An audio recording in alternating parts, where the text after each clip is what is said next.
અમદાવાદ શહેરના Ramol police station હદ વિસ્તારમાં આવેલ વસ્ત્રાલ ખાતે જે રીતે તારીખ 13/3/2025ના રોજ લુખ્ખા તત્વો બેફામ થયા હતા અને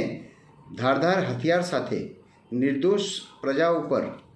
હુમલો કર્યો હતો તથા વાહનોમાં તોડફોડ કરી હતી, તે પછી રામોલ પોલીસ અને અમદાવાદ પોલીસે જે રીતે કાર્યવાહી કરી છે તે બદલ તેમનો ખૂબ ખૂબ આભાર અને તેમની સમગ્ર કાર્યવાહીની પ્રશંસા કરું છું. આમ તો સભ્ય સમાજ કોઈ પણ લુખ્ખા તત્વોને કોઈ ધર્મ, જાતિ કે પ્રાંત સાથે જોડતું નથી, પરંતુ ખૂબ જ દુઃખ સાથે કહેવું પડે છે કે વર્તમાન વિધાનસભાના જે ધારાસભ્યો છે, જેમ કે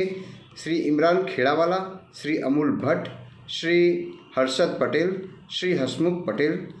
જે લોકોની ઉપર સંવિધાનની રક્ષા કરવાની જવાબદારી છે, દેશની એકતા અને અખંડતા જેને જાળવી રાખવા માટે જેની જવાબદારી છે, તેઓએ આ ઘટનાની અંદર જેટલા બી લુખ્ખા તત્વો હતા તેમને યુપી અને બિહાર સાથે જોડી અને પરપ્રાંતિયોને આના માટે જવાબદાર ઠેરવ્યો છે, જે ખૂબ જ દુઃખદ બાબત છે. આવી ટિપ્પણીઓથી કમસે કમ જે સંવૈધાનિક પદ પર બેઠેલા લોકો છે તેમને દૂરી રાખવી જોઈએ, પરંતુ જે રીતે આ ધારાસભ્યોએ ટિપ્પણીઓ કરી છે તે ઘોર નિંદાને પાત્ર છે. આ બાબતની અમે રજૂઆત જે છે માનનીય રાજ્યપાલ શ્રી ગુજરાત રાજ્ય, માનનીય વિધાનસભા અધ્યક્ષ ગુજરાત વિધાનસભા અને ગૃહ વિભાગને કરેલ છે, જેથી કરીને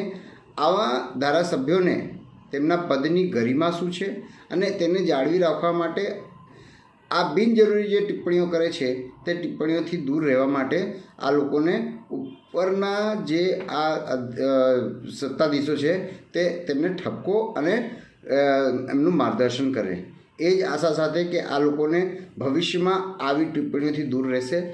અને એના માટે જે જરૂરી એમને સૂચના કે માર્ગદર્શન કરવાનું રહેશે તે માનનીય રાજ્યપાલશ્રી, માનનીય ગુજરાત વિધાનસભાના અધ્યક્ષશ્રી અને ગૃહ વિભાગ સલાહ સૂચન કરશે. તે જ આશા સાથે ભારત માતા કી જય.